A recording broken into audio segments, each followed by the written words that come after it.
Ini berita gila.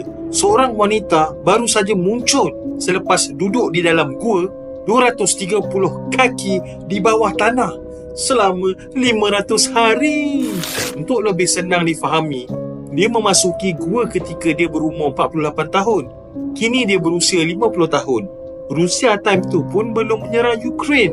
Ratu England masih hidup dan dunia masih dalam cengkaman pandemik COVID. Ini kata-kata dia sendiri. Dia kata dia rasa sangkut seperti masih hidup pada November 2021 dan dia tidak tahu apa-apa tentang dunia selepas itu. Atlet ekstrim ini menghabiskan masanya di dalam gua dengan bersenam, melukis dan menjahit.